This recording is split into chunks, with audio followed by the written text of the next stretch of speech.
2 weeks ago that I interviewed Bassem Youssef, the Egyptian comedian and political commentator. Dealing with Israel is so difficult. It's like being in a relationship with a narcissistic psychopath. And that interview became the biggest in our show's history, with more than 20 million people so far watching it. I've been answering your question, you answer mine. It's actually not my job to answer your questions. So we decided to sit down again, only this time here in Los Angeles, where Bassem lives. Because of our interview, I sold out Arizona.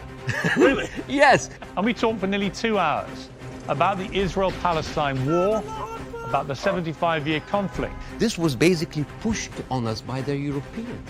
And it was a fascinating... It's not about Hamas anymore. It is not about Hamas. They can tell you it's about Hamas. Challenging... No, they okay, didn't, though. Okay, numbers. They didn't. Numbers. Bassem, that's not true. And revealing conversation. All roads in this crisis lead to Hamas and what they did. And Don't all, they? and not necessarily. Because, Yeah, well, because yes. all roads goes to the condition that created Hamas.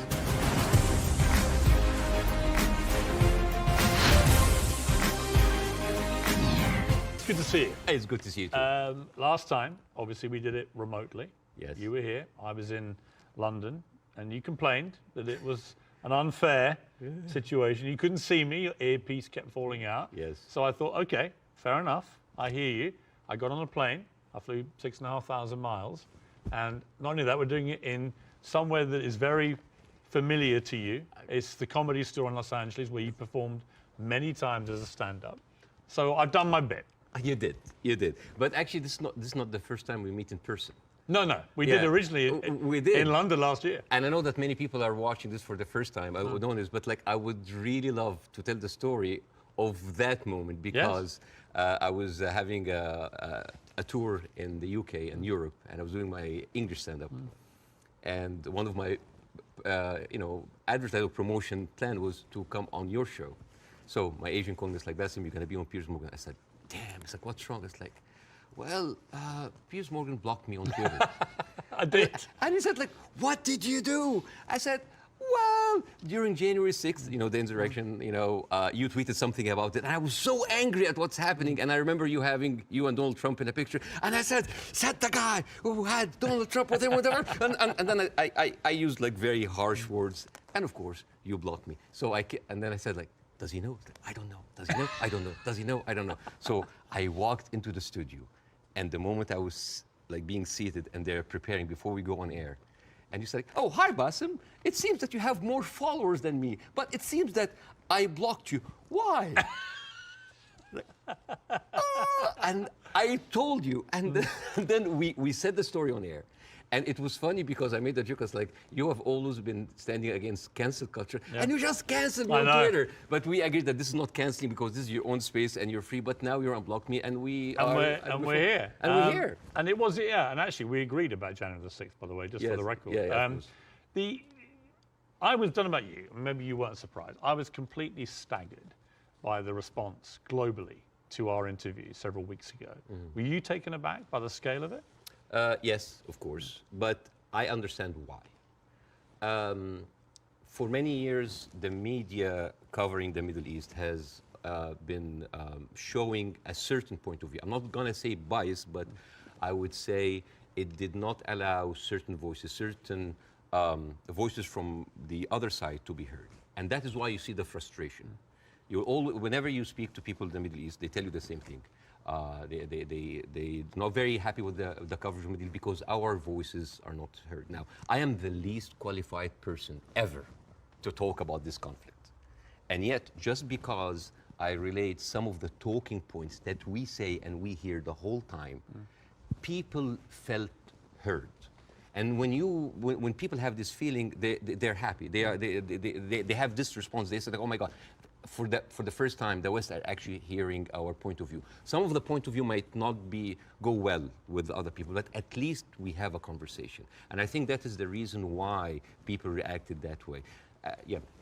It's such an incendiary subject matter. I've never seen social media so ablaze with hostility on both sides. Did you actually, as well as enormous praise from the Arab world, did you also get criticized by some parts of the Arab world for not going perhaps hard enough? Oh, you didn't do that, you didn't do that. The thing is, this is like, you're damned if you do, you're damned if you're not. Right. If you don't speak up, why don't you speak up? If you speak up, you didn't speak up enough. If you're done, why are you if you speak up too much, oh, you're taking all the attention on you. And I love that fact, because people always who accuse people of being the center of attention, they are actually not very happy that the attention is not on them. This is actually like a rule on social media. But yeah, there was a backlash, but there was also a backlash from the other side, which I mean, here and other comedy clubs, I worked with people from all kinds of different backgrounds, Jewish, Christians, Muslims, Arabs, atheists, all kinds of people. And there are a lot of people who went into my socials like, oh, so you're a terrorist sympathizer now, you know?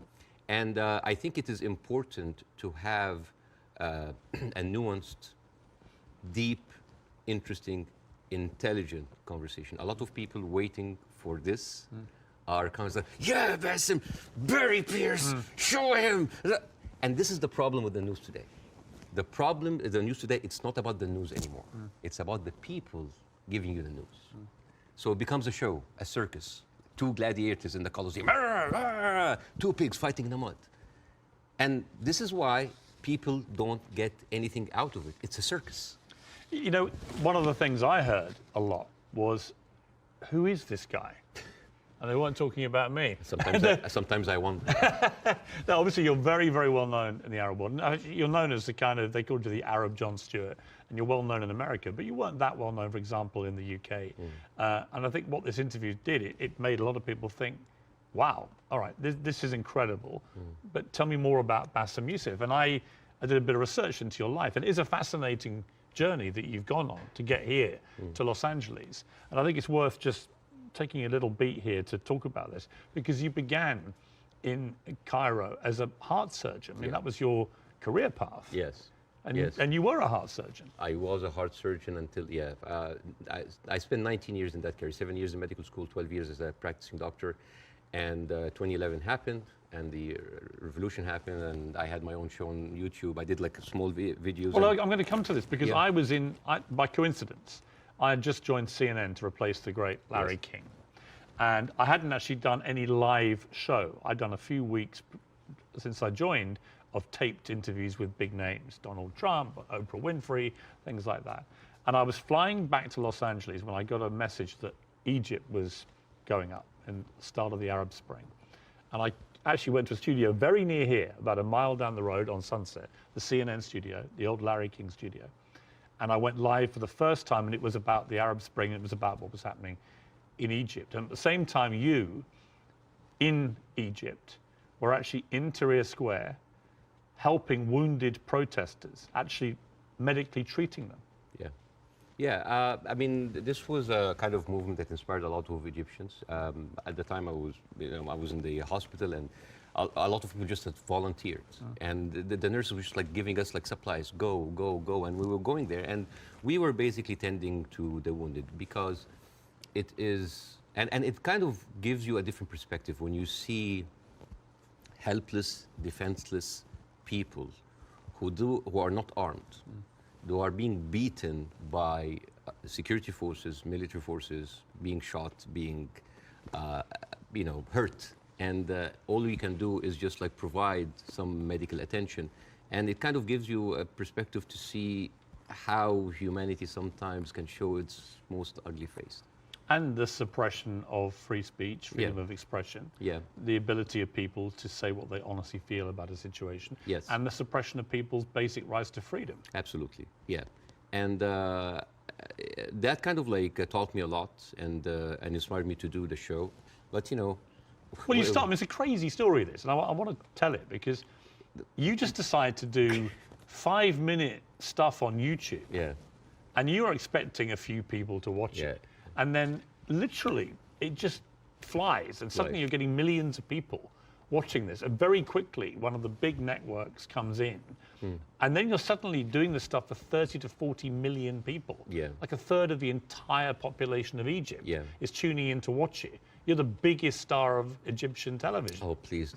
Well, you were. Don't stop. I mean, what an extraordinary thing, though, for a heart surgeon to go from helping protesters medically in Tahrir Square at the start of the Arab Spring to within a year, you're the biggest star on Egyptian television. It's a crazy thing. It doesn't sound as glamorous as this.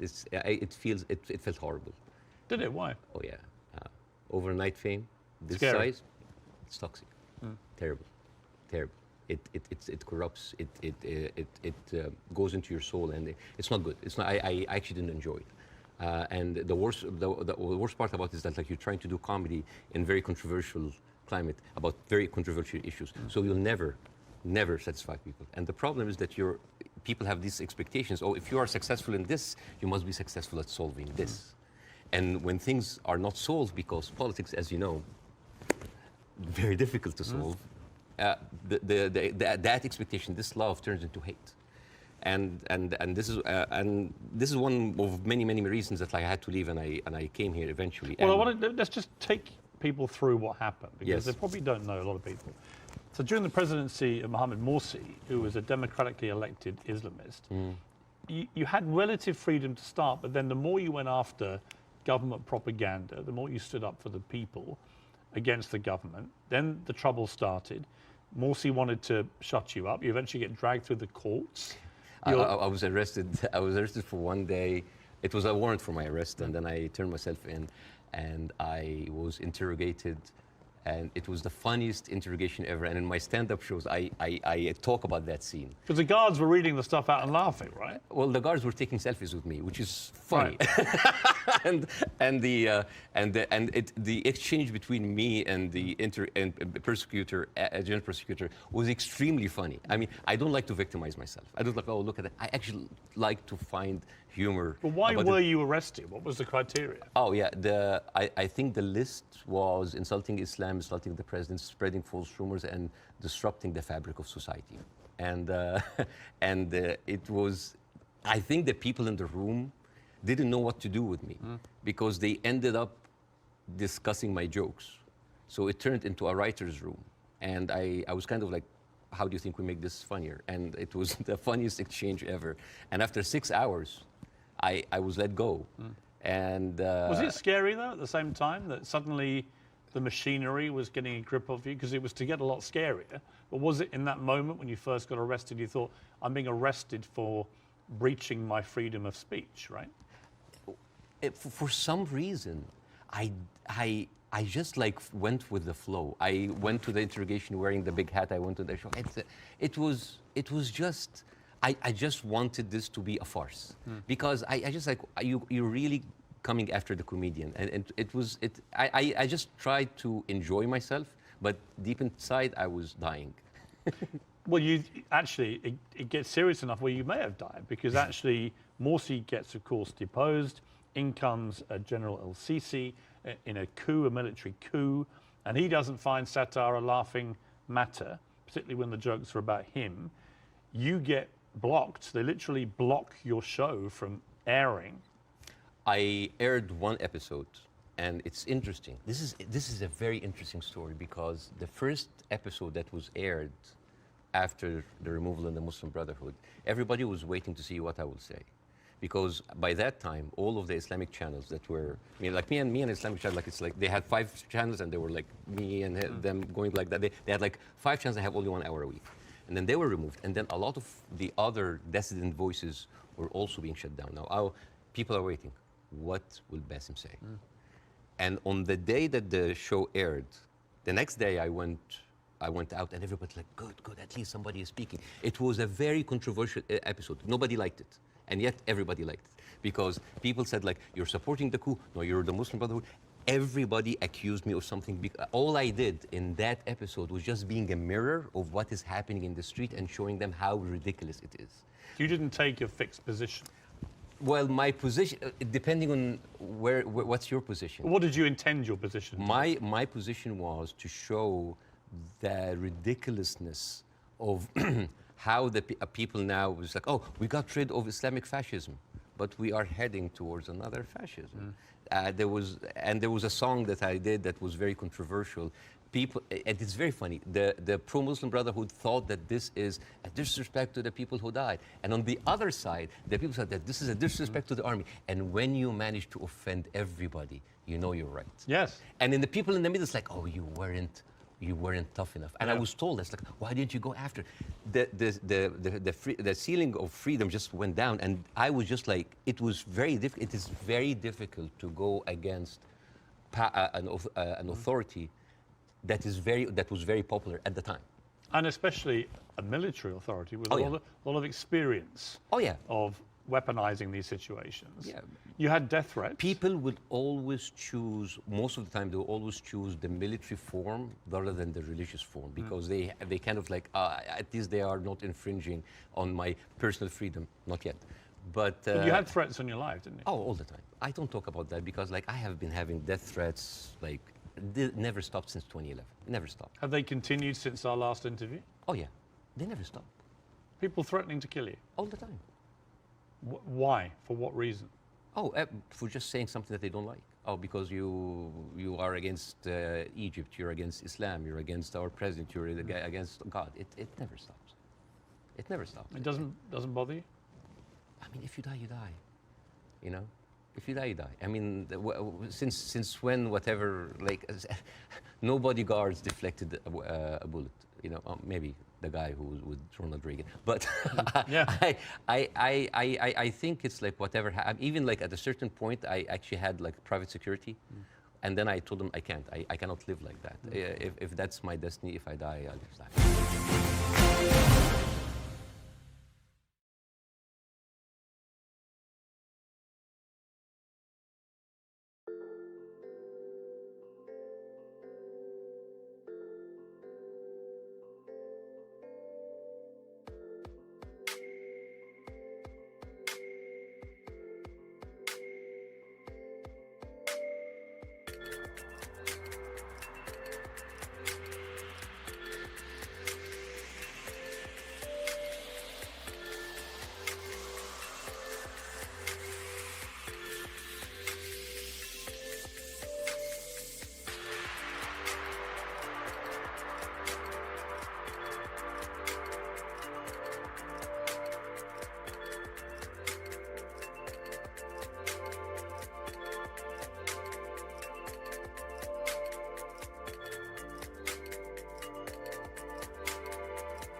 You end up with your lawyer saying you've got to get out of it. You've got to get out of Egypt. It's Yeah. getting too dangerous. Yeah. Something bad's going to happen. You're going to get arrested again and probably thrown in jail, or you're going to try and kill you. And you flee to Dubai, and then you end up here in America. Yes. Was that always the plan, to eventually come to America, or was it expediency because of what happened? Well, it's funny that you said that because I visited the United States after the first year of my show. And a doctor that's there, an Egyptian doctor, has been there for a while. I said, listen, Bassem, you are very visible in the media, and I think you can use that to apply for a green card as a special talent. And I did. And it's like, I have like a huge show in It's Egypt. actually the criteria, because I have the same. Yeah. Is an alien of exceptional ability. Yes. Is what they call you. Yes, we're very, charmingly. Yes, we're very We're exceptional. exceptionally able aliens. We are, but we're still aliens. Yeah, yeah. I know. It always makes me laugh. Like, you can come here, but you are an alien. You're an alien, but you're exceptional. Yeah. And I just applied for it, and I got it. I got the Time 100 that helped boost from my application. I said, maybe I'm not going to use it. And then when that happens, ooh, the green card came handy. So a lot of people think that I'm here on asylum. I'm not. It was just a strike of luck. You now do stand-up. You've done it for 5 years. And fascinatingly, you do some of it for an Arab audience. You have a whole show in Arabic and an English-speaking yes. version. Yes. And they're probably very different, right? Totally because different. Different sensibilities, different humor, Yeah. different crowds, Yes. different expectation. Yes. Well, the Arab audience come to my show. They expect that it's going to be another version of my show that I did in Egypt. And I said, no, it's my personal story. Even then, this weekend, right before I met you, because of our interview, I sold out Arizona. Really? Yes. And I stood, and the first thing I said, like, who here came because of the Piers Morgan show? I was like, I was like, boy, you're gonna be disappointed because this is not about that. But isn't that amazing? I mean, Yeah. that shows the power of that interview. Yeah. Resonating even in Arizona here. Amazing. Yeah, because I don't want to succeed just because of a trending moment of time. It is the same show that I've been working and perfecting, and like any stand-up comedian in the United States, your dream is what? Is to sell your special to platforms like Netflix or HBO, and you want to get there. Because for me, that was like a rebirth. Because I thought like everything was lost. I came here, I had nothing. At first 3-4 years, it was terrible. The first 2 years I was doing stand-up. Oh, I bombed hard. I bombed hard, and I went home crying. I said, like, I'm not going to make it. And then suddenly I have already a tour. I mean, even before our show, I already had a set tour. And now I'm having like this ability of like talking to people with different languages, talking to all these different languages. The show that I did in Arizona had an incredible mix of Arabs and Americans. Amazing. And they came here, and they completely, and there a lot of them came, they were Palestinians. And they came with like the Palestinian flags and the keffiyeh, and they thought, it's like, guys, it's like the way, laughter, being good at your job is in its way a way of resistance. Before we end, can I Yes. show? Okay, so this is a gift from me and my wife.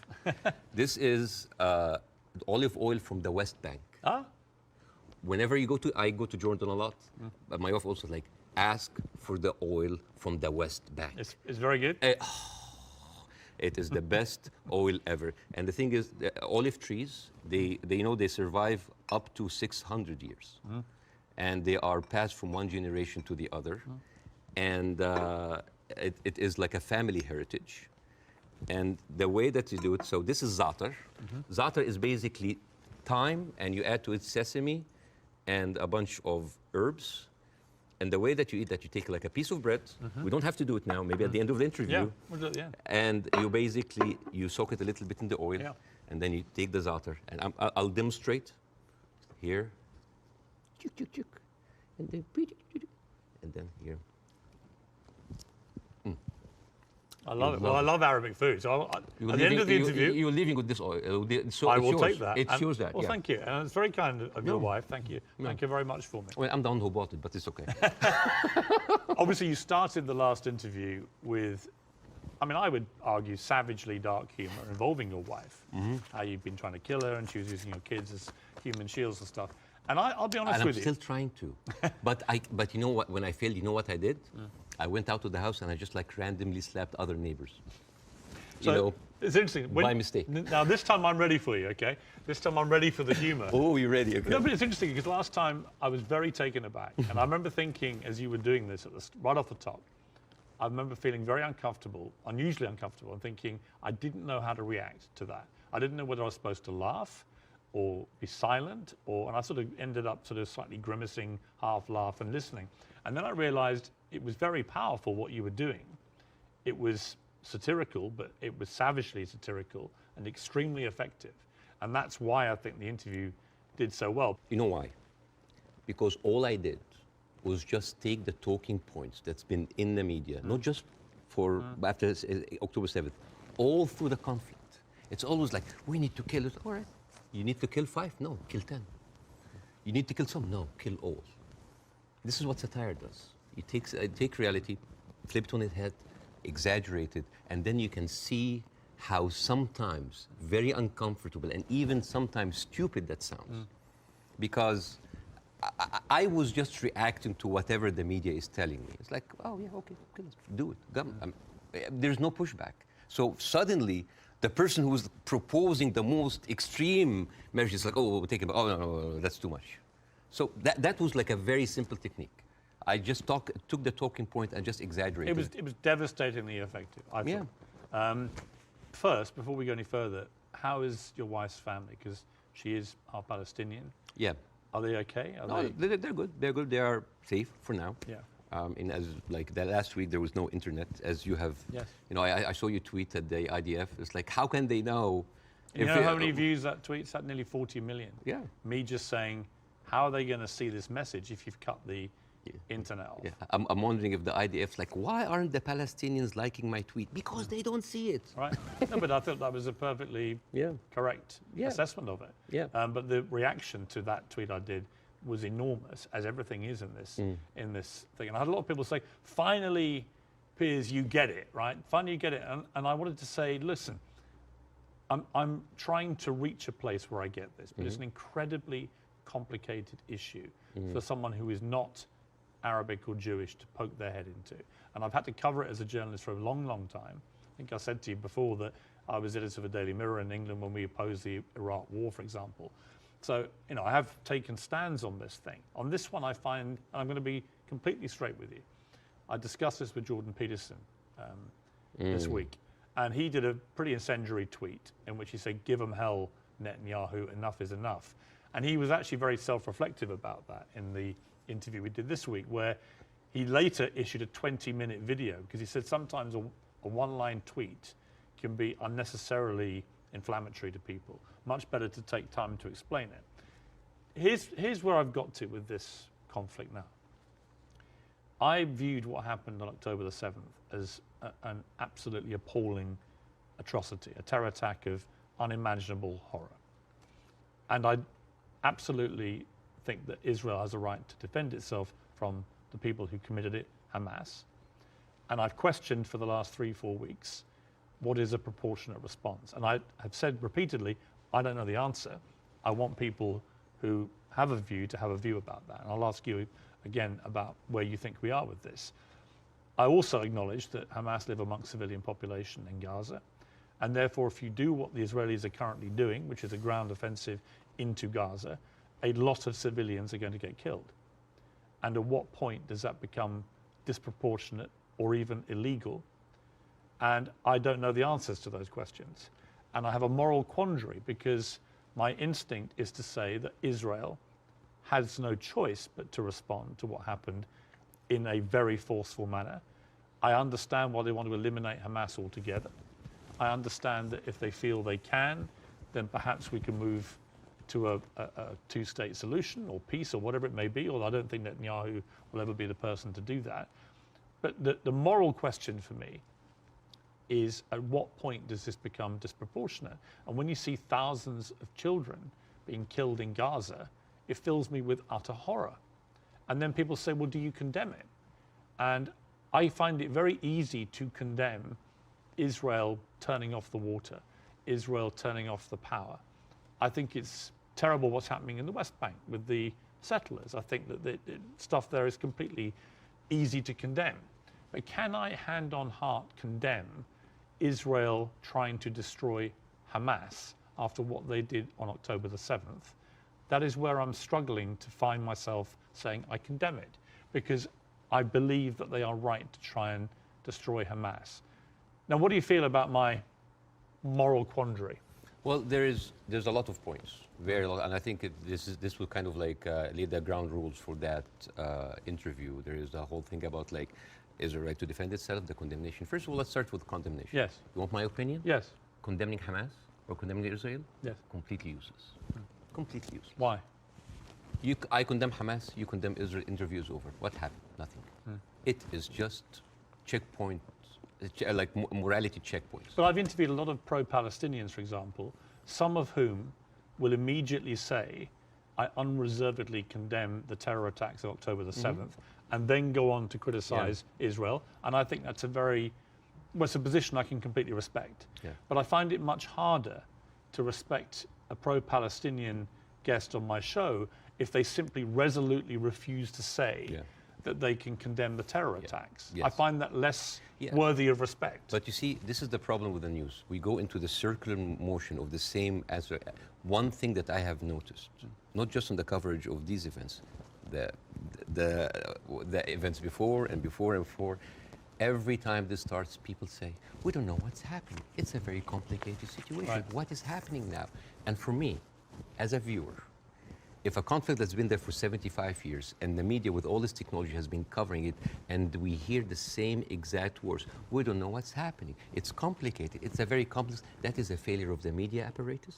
That is the failure to themselves and for the audience, because why every time this happens, it seems like it is happening from point zero. And I think to help understand that, I will get to the October 7th. I will get to the condemnation. I will get to the self-defense. But I think maybe we can we have like all the time in the world, and we can discuss, this interview could be a bookmark, landmark for maybe looking at that conflict in a deeper way that nobody had gone there before. We had the views, we have people waiting. Yes. You know, as I said, I'm the least qualified to discuss that, but it's an opportunity to use it. I'm not massively well qualified myself. Yeah, both of us. I'm look at us. I'm an Irish Catholic, I right? mean, look at us. Yeah, two privileged people. One white, one white wannabe, discussing the most complex conflict of our history. But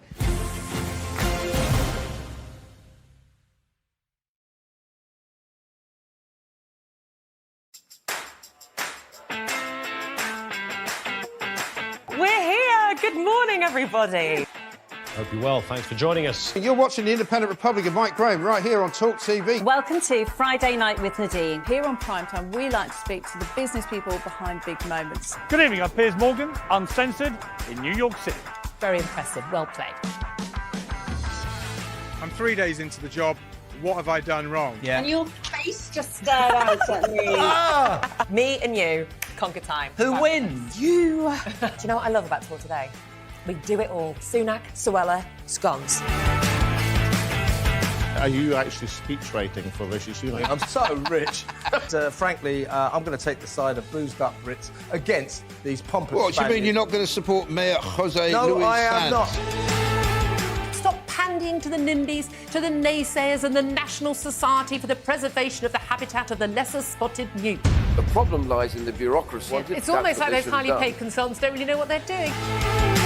The first thing they teach you in weather school is never confuse dog walkers with doggers. Twitter, you sons of Can you please reinstate my account? Thank you. There's a threat that you'd be worried about. So are you saying that you're being overwhelmed, that you're inundated? We are really working hard for you, and we're just asking patients to be patient with us. Are we only going to be trusting sources like Meta and Google and Facebook and X, formerly known as Twitter? Where is our unbiased news going to come from? Welcome to the talk. It's really great to be back. My little darlings. Kids think all they have to do is stay at home, be silly, take pictures of everything. Just shut down TikTok then, yeah? Problem solved. Yeah. Problem solved. There you go. Who's fit as a butcher's dog? Him.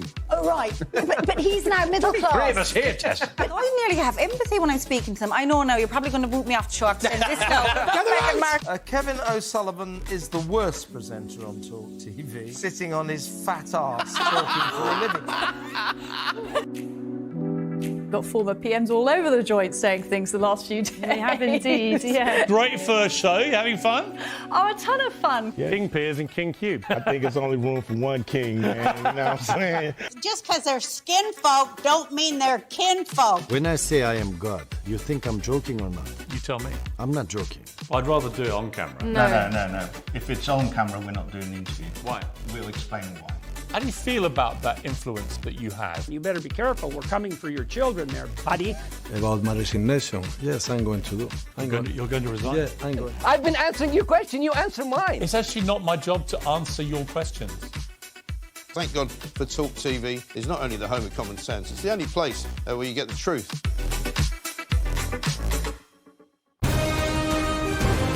This is Talk TV. I've never met anyone like him, and I don't think I ever will again. You only consummated your relationship on your wedding night. That's right. Did you feel Elvis was a controlling influence on you? Controlling. His death was something that shook the entire world. Devastating. My big fear was Lisa. She was only 9 at the time. Lisa, of course, at one stage was married briefly to Michael Jackson. Were you concerned? Mm-hmm. Very. The Elvis movie was being feted at the Golden Globes. Within 48 hours, she incredibly sadly died. That hug was the last hug I gave. I was just wondering, actually, genuinely, how you were doing. It has been pretty tough. You know, I lost my mom, then I lost my grandson, and then I lost my daughter. I don't know exactly how to answer that. Don't talk anymore. Can you stop the camera, please?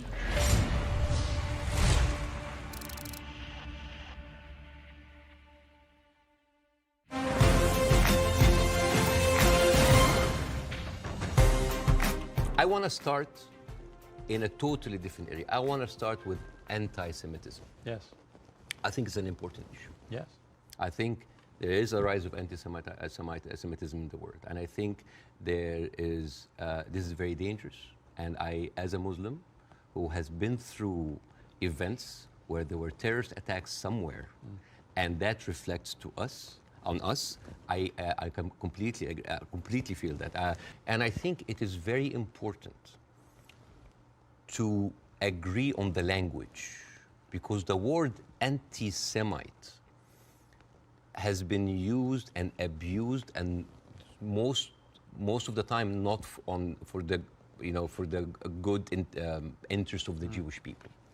Because the first 2 days of the coverage, I watched the news, and there was a lot of protest that was led by Jewish Voice for Peace.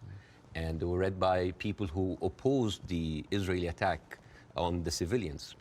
And I remember quite well, many of the Republican representatives in Congress came out and they were calling these the global intifada, the global jihad. I love it when they say jihad. They sound like a horse. Jihad. It's very funny. Or they say, like, these are, and I quote, Iranian-backed jihadists. And I said, wait a minute, but most of those people are Jewish. Those people who took over the Capitol, the same people who took over Central Station in New York, which is known as the biggest civil disobedience event in America in the last 2 decades, they were all Jewish. And then I find Nikki Haley saying anti-Zionism equals anti-Semitism. And then I find Nikki Haley saying anti-Zionism equals anti-Semitism. And then I remember, it's like, oh, Jewish people in America are saddled by the fact that they are not citizens of America or citizens of the world, but they are citizens of Israel, and they have to back Israel in whatever they do. And these are not my words, these are the words of Jon Stewart. He went out and he said it's very, very important to divide these two. And what is very, very interesting... Would you compare that, on that specific point, to the way that people try and say all Palestinians are responsible and accountable for what Hamas do? Yes, yeah. In other words, I think you can be very critical of Israeli government and their policies, and Benjamin Netanyahu and the politicians, but that doesn't mean that you have to take that criticism to innocent Israelis who may have exactly the same criticism themselves. And this is why it is very important to have these kind of discussions, because the saddest thing that I saw is the people that were in so much support of Israel are anti-Semite themselves. MTG, Marjorie Taylor Greene, you know, she said, like, oh, I send my aides, and they took pictures of the protesters. Basically, she's surveilling protesters. And Marjorie Taylor Greene is very known for a very famous post in 2018 where she blamed the California fires on a Jewish space laser gun. Do you remember that? Do you remember that? It's just like, oh, they were burned because Jewish investors, Rothschild and Finstein, anything that ends with Stein, because that's, of course, sounds Jewish, they put a satellite and shooting laser beams to... It's possible. And not just her. You have Steve Skoulas, thank you so much. He is now the Speaker of the House, and he has been invited before for an organization that was funded by David Duke, the founder of the KKK. You have Kevin McCarthy, who is the former minority speaker, leader of the Republican Party in the House, and he accused Jewish billionaires of rigging the midterm. So how come those people are accusing us of anti-Semites? So here's the thing. So let's go to the equation that Nikki Haley put on Twitter. Anti-Zionism equals anti-Semitism. No, it is true. People who hate Jews, they're also anti-Zionists. It is true.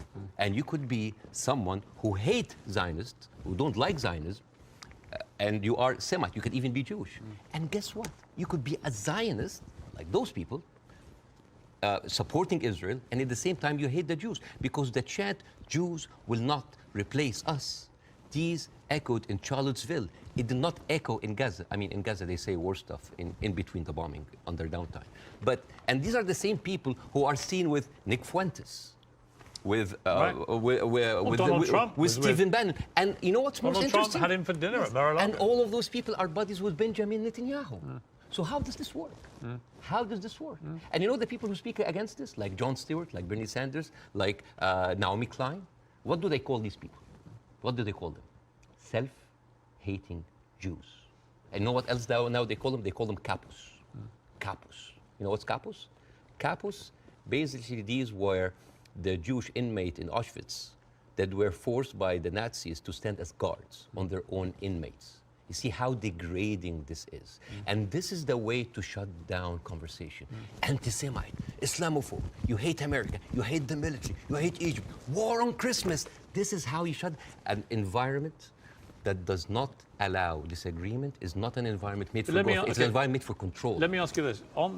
Say, take the student protests in America, at universities. I have no problem instinctively with students protesting. It's actually part of the DNA of being a student, right?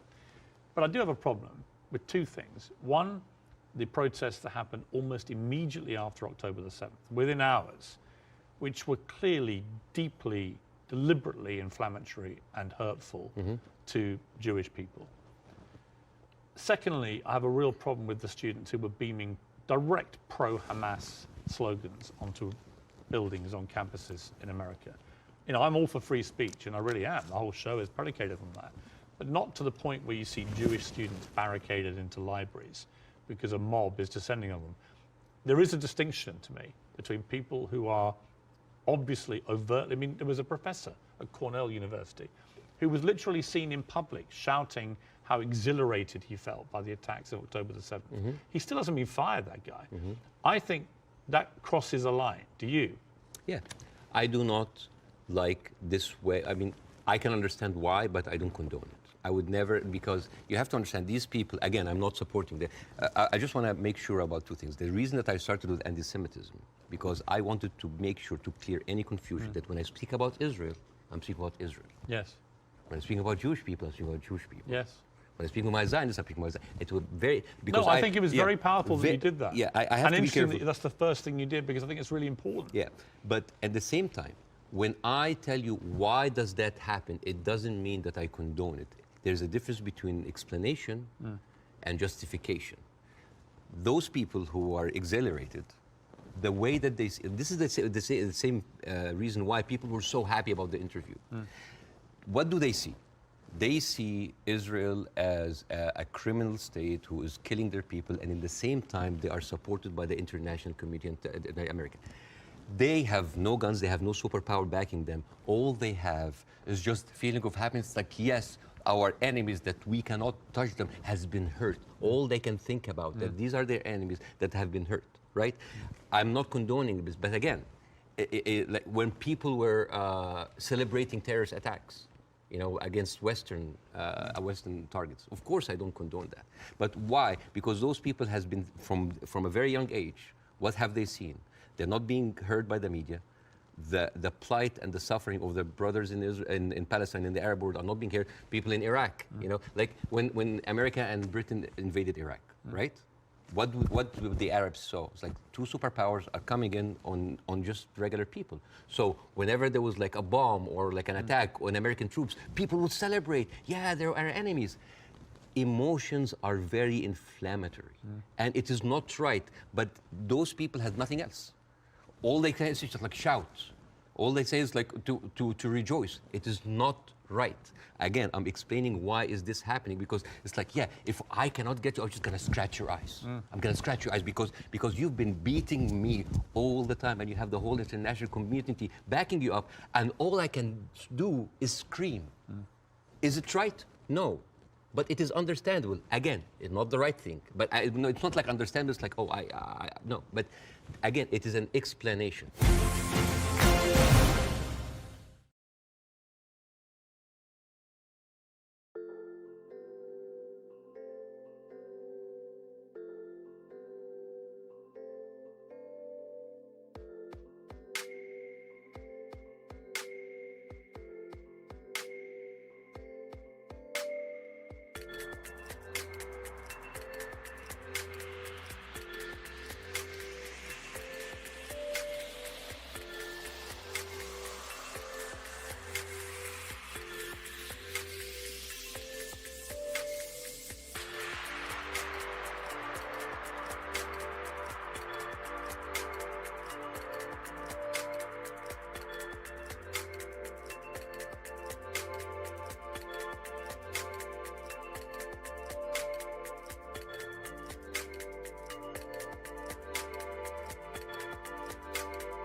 What does the Western audience see?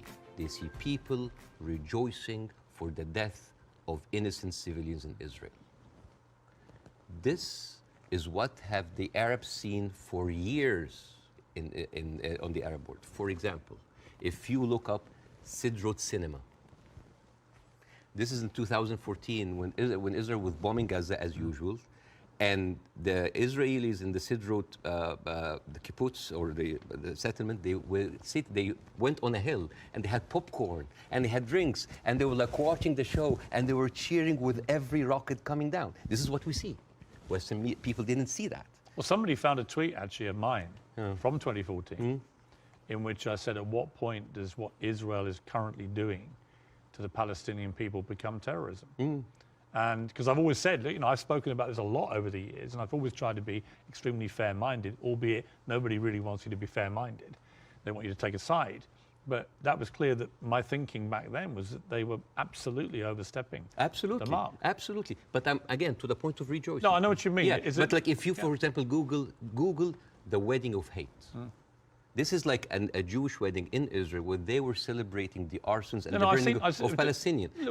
To be clear, I've seen lots of video but clips. I'm not talking to you, Piers. No, I know. I'm talking to the Western audience because I want to see, like, I want to say, like, this is what they see. I mean, for example, there is a very famous video for Samuel Abu Za'anin, who is like a young kid that he was shot point blank by an Israeli soldier, and he was not allowed to have any medical attention. And as his dead body was being put into the ambulance, the Jewish settlers were cheering.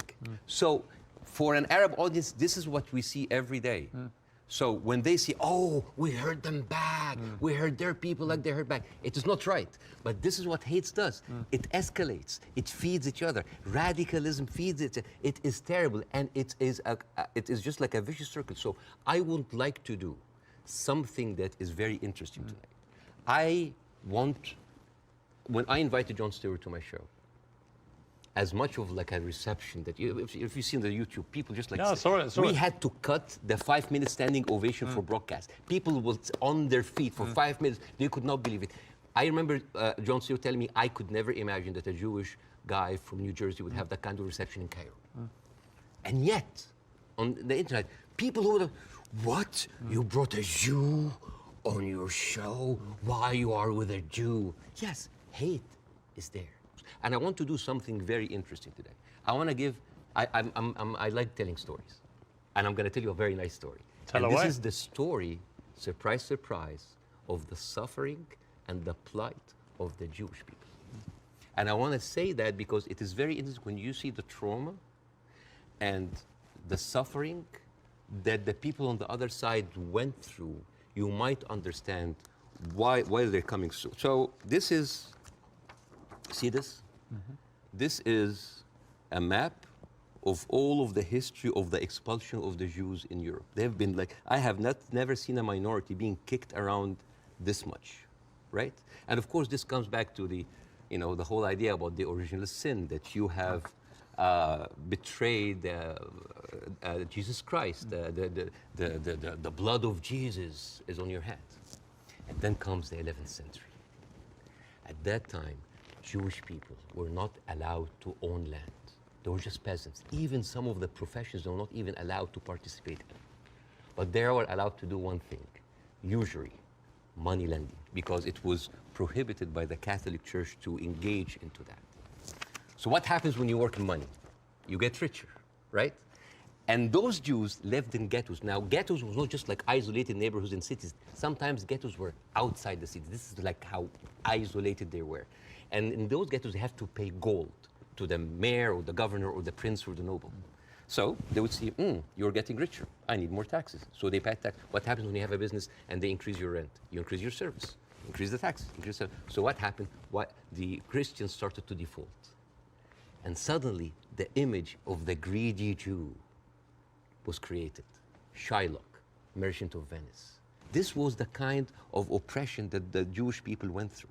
Fast forward 19th century, there was like the Eastern Jew in Ukraine and Russia, and there was the Western Jews in Europe. Those people in the Eastern Jews had to immigrate because there were pogroms and they were like, kicked out. And at a certain point, the people in the West, especially in England, it's like, there are too many Jews. We need a solution. The solution for what? For the Jewish problem. So it's like we need to get rid of them. And you know what? Palestine was not even on the A list. Palestine was on the B list. Because England proposed 6,000 square miles in Uganda for the Jews, 1903. And the reason why Palestine was not on the list, that it was objected by a lot of rabbis that said, like, it's a promised land, but only when the Messiah comes. But there were other options, Argentina, South Africa, Uganda, Madagascar. And eventually, they said, all right, let's do Palestine. So they went to Palestine in 1914. There was 700,000 people living in Palestine, 3% were Jewish. 1917, Balfour Declaration. Arthur Balfour, he called the Jewish people in England that they are alien and hostile race. And the thing is, the only Jewish member of the parliament, of the English parliament, Lord Montenegro, he objects, like, these are British citizens, we should not kick them out. So they pushed him, but it was not going fast enough. Came the Nazis. And then it was not about the solution anymore. It was the end losing, the final solution by Hitler, because he needed an answer for the Jewish question, die Judifrage. And then, as you see, the Holocaust happened, the most orchestrated, industrialized, horrible genocide in our modern time. 6 million Jews died. So it accelerated, and they went. First of all, they left East Europe, and they went to West Europe, and they went to America, and they were turned down, and they were pushed towards Palestine. So by 1948, right before the declaration of the State of Israel, there were 2 million people living there. Only 30% of them was Jews. So the whole idea of like a land without a people to a people without a land was a marketing thing. They were already Palestinians. So suddenly, overnight, 1948, there were 1.5 million Palestinians. Half of them, 3/4 of them, were overnight pushed into refugees. Yeah. And this is why it's called the Nakba, the catastrophe. So now we have all of this building up into the minds. And suddenly this was like a conflict, a hate, a problem that we didn't have to do anything with. This was basically pushed on us by the Europeans. You see? So this is why it is important to say that. And I'm not saying that just like, oh, let's wipe out the State of Israel, let's like push them in the sea. No, but it's important when you talk about the conflict, that you talk about the root causes, right? No, there was like a vibrant Palestinian culture happening over there. And right now they are erasing this culture. Suddenly I'm thinking of like Israeli feta cheese, Israeli hummus. Oh, that's an insult. Israeli hummus, come on. I mean, take the land, but leave the hummus, man. I mean, come on. I mean, that's not fair. You are someone who's always spoken against culture, cancel culture. Right now, a whole culture is canceled.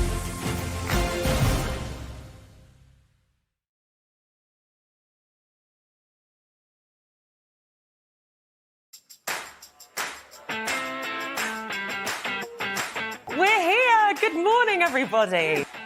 Hope you're well. Thanks for joining us. You're watching the Independent Republic of Mike Graham right here on Talk TV. Welcome to Friday Night with Nadine. Here on Primetime, we like to speak to the business people behind big moments. Good evening, I'm Piers Morgan, uncensored in New York City. Very impressive, well played.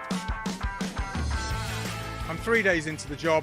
What have I done wrong? Yeah. And your face just stared out at me. Me and you conquer time. Who wins? You. Do you know what I love about Talk Today? We do it all. Sunak, Suella, scones. Are you actually speech rating for Rishi Sunak? I'm so rich. Frankly, I'm going to take the side of boozed up Brits against these pompous What, do you mean Spaniards. you're not going to support Mayor Jose No, Luis I am Sanz? not. Stop pandying to the NIMBYs, to the naysayers and the National Society for the Preservation of the Habitat of the Lesser Spotted Newt. The problem lies in the bureaucracy. It's almost like those highly paid consultants don't really know what they're doing. The first thing they teach you in weather school is never confuse dog walkers with doggers. Twitter, you sons of Can you please reinstate my account? Yeah, Thank you. there's a threat that you'd be worried about. So are you saying that you're being overwhelmed, that you're inundated? We are really working hard for you, and we're just asking patients to be patient with us. Are we only going to be trusting sources like Meta and Google and Facebook and X, formerly known as Twitter?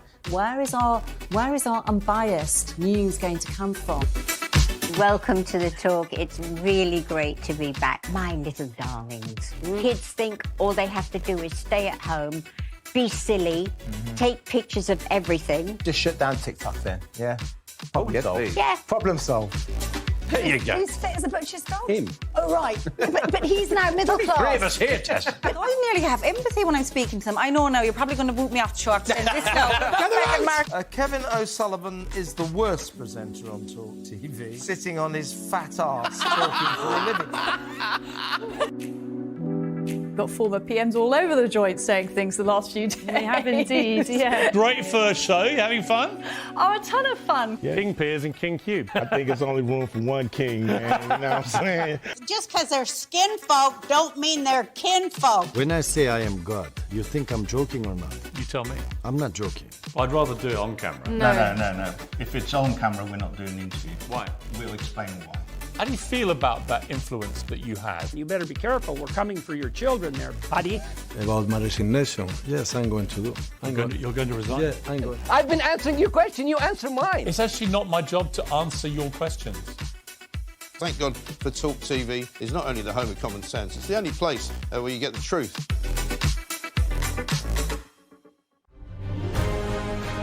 On TV, on radio, and on your smartphone. This is Talk TV.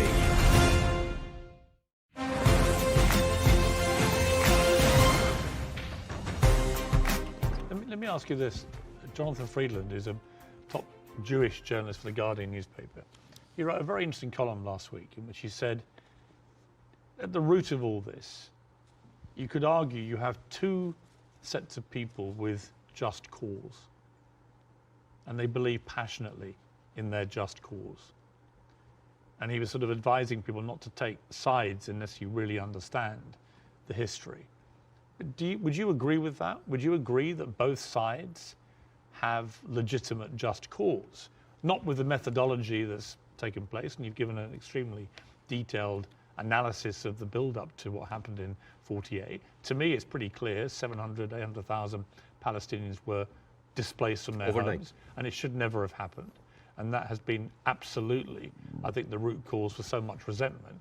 But can you, at the heart of this debate, agree with Jonathan that you could argue there's just cause on both sides? There is a cause on both sides, but I'm walking on a tightrope here because I'm not a Palestinian. Yeah. But from the Palestinian point of view, there's a lot of people. I mean, there are 2.2 million people living in Gaza. There are 3.5 million people living in the West Bank. There is 350,000 people living in East Jerusalem, and there is like 6 or 7 million people living outside. Those people, the Palestinians that were pushed out, they do not have the right to go back. Right now, if you meet Palestinians, you'll see them wearing a necklace with a key.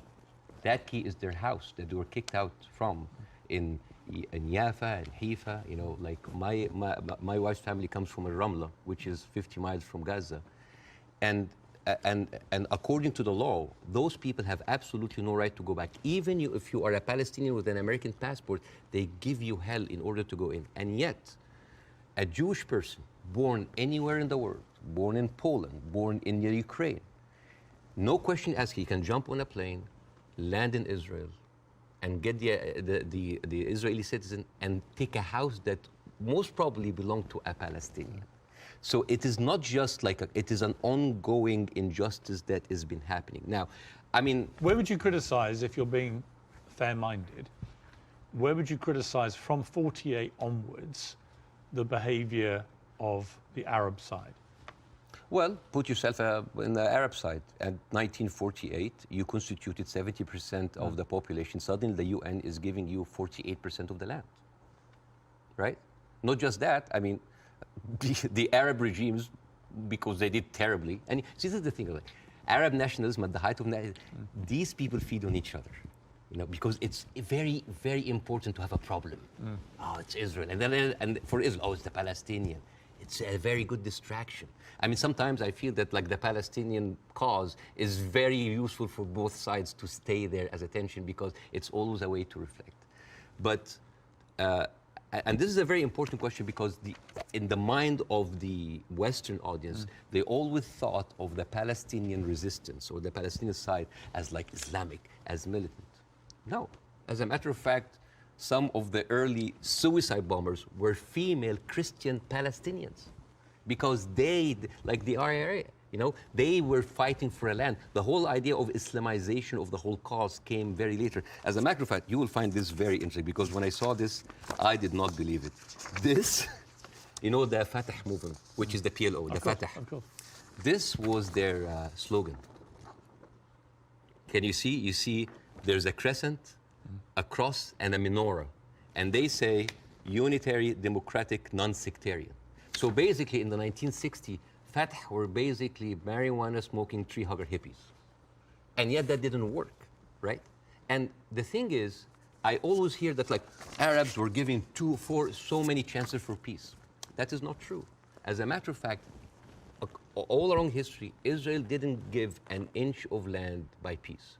1973 war, they gave back Sinai because Egypt like initiated the war. 2006, they went out of south of Lebanon because of the resistance they have. Even the disengagement of Gaza, they didn't do it out of the goodness of their heart because they had too much casualties. And even the Oslo Accords, the peace treaty, the one that Isaac Rabin and got the Nobel Prize for, they did it because of the Intifada. So what is the message that Israel is giving to the Arabs? I will never give you anything with peaceful resolution. You will always have to fight for it. Do you not think that, for example, I mean, Bill Clinton feels this very strongly, that there was a great deal to be done, and Arafat, just in the end, having indicated the whole time that if we got to this place, there would be a deal, just walked away. That was the closest that everybody came, and that actually, I mean, could Clinton have done any more than he tried to do then? I am not, again, that's why it's very important to have people who are much more qualified than me to talk about this. But two things I can say about that. Number one, the whole thing about the Oslo Accord, there was a video for Netanyahu who was talking to the settlement offer in 2001, and he was bragging about sabotaging. He was talking to us like, I sabotage. It's like there was going to be no peace. Yeah, you've seen that, right? Yeah. And in that video, if you remember, when he was saying like you have to hit them hard, 2001, no Hamas at the time. They were talking about the Palestinian Authority. We have to hit them, we have to kill them, we have to make them feel the pain. And then one of them says like Bibi, but wouldn't America kind of just like, so what? The American public is easily manipulated. 80% are with us. It is absurd. And as a new American, where I can have the privilege of being retrospectively angry, I said like, this guy is mocking the government and the people who have been with him all the time. It's like, oh, they can be easily manipulated. They can do it. And even, by the way, even Isaac Rabin, the one who actually did the peace accord, he was known famously, say, the way to actually beat those children is to break their bones, called the broken bones policy. They will like get those kids and break their bones on the pavement. So this has, the whole idea about like Israel wanted peace and Arabs wanted to fight is a very, very bad representation. I actually think as it's gone on, the genuine will on both sides for peace has not existed. No. I think it's been a deceit to the world. No, I'm sorry. And to the relative groups of people on both sides. The official... And actually a betrayal of them. The official stand of the Palestinian Authority, and again, I cannot speak, I mean, it is very difficult to do this. The official stand of the Palestinian Authority is that we are just happy with 22% of the land. Just give us like the... Yes, there are people that dissent, but the thing is, you cannot just say, okay, let's talk about peace. And then you take away my land. Let's talk about peace. And there's a kind of like passive aggressiveness happening. Oh, let's talk about it, but I'm going to build settlements. I'm going to suffocate your cities and your villages. See, I think that has been incredibly inflammatory. Yes. Worsening the situation. I think putting back the chance of peace. I mean, Netanyahu, I interviewed Netanyahu earlier this year in the middle of the big social protests in his own country. And I couldn't understand what he thought he was doing, except that it seemed to me political expediency, that he had to get power. You know, again, he had put a bunch of right-wing headbangers into his cabinet who have incredibly bad records, speak in an incredibly incendiary way about Palestinians, for example, and that he did this for power, and then he launched, because they were pushing him to do it, a ridiculous assault on the integrity of the Supreme Court, the independence of the Supreme Court. And many Israelis rose up. So Netanyahu has become, to me, a big problem. Right, and the people, all the polling shows that. Israeli people are very unhappy with Netanyahu. I don't think he's ever going to actually want to forge peace. And in fact, I think he was instrumental with Hamas in wanting to keep them in power because he felt that that would create the split with the Palestinians, with two political groups, and that would be good for Israel. And it was leaked in a Likud conference in 2019 that he was bragging about giving Hamas money because this is a way that we can keep Palestinians divided, and yet so we will never have one. So this is a guy who is. But look, we can agree about Netanyahu, I think. No, right? But not just Netanyahu. There's a book. And I would say most of his cabinet. There's a book called The Fear of Peace. It's by Moshe Zimmerman. And he's an Israeli historian, and he said, like, the average Israeli citizen does not have a vision of peace. Because for 70 years, this is a country that has been the military, the war has been going on for, they have been expanding because of war, the military is taking over. So the whole idea of peace is not even there. It's not just Netanyahu. Like you have, I remember you have interviewed Naftali Bennett. Yes. And I think you tweeted that like that was like a very kind of reasonable take. Yeah. I don't think I said reasonable. No. Yeah. But like this Naftali, he went after Queen Rania. And he called up shame on Queen Rania. No, I didn't say reasonable. I just said this. I did a fire emoji. Yeah. Yeah. I just said that what he was saying. Yeah. I mean, I was going to ask you about Queen Rania, and let's ask about, since you've raised it. Yeah. Because Queen Rania accused the West of a glaring double standard. She said, this is the first time in modern history there's such human suffering, and the world is not even calling for a ceasefire. So the silence is deafening, and to many in our region, it makes the Western world complicit.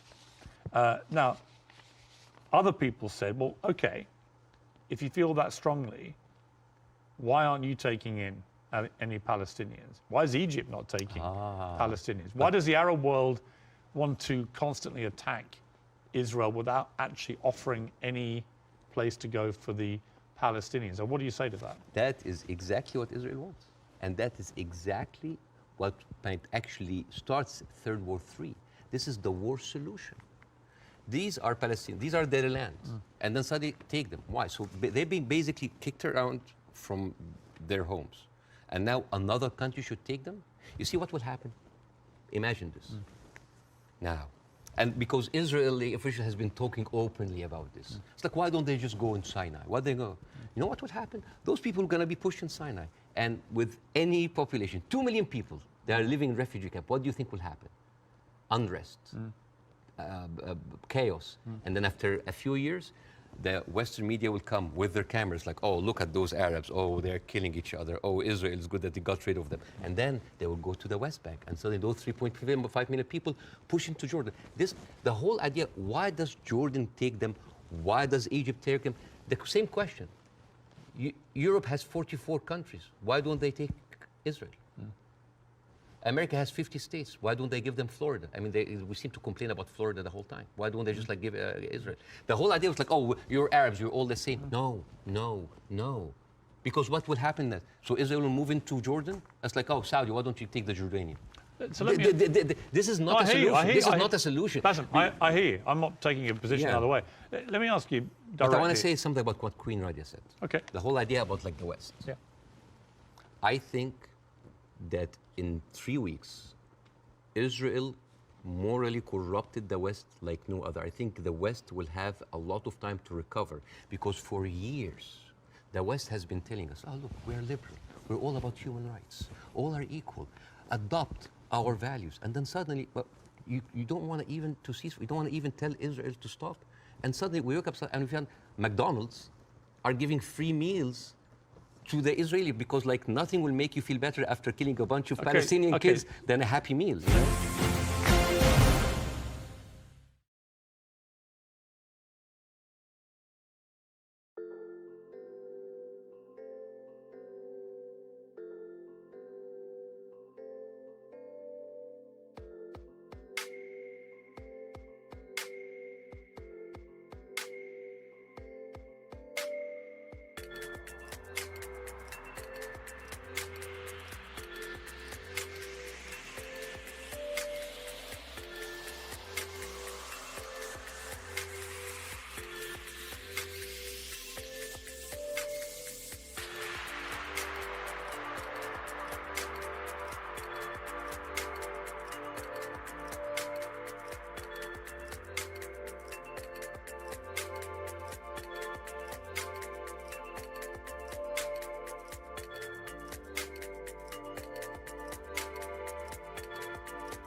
what Israel will say, because they say it to me every time they come on the program, whoever from Ehud Barak to Natalie Bennett, whoever it may be, they say, look, we suffered such a catastrophic terror attack on October the 7th that we have decided we are going to get rid of Hamas. There are 40,000 or so Hamas terrorists in their eyes who need to be got rid of.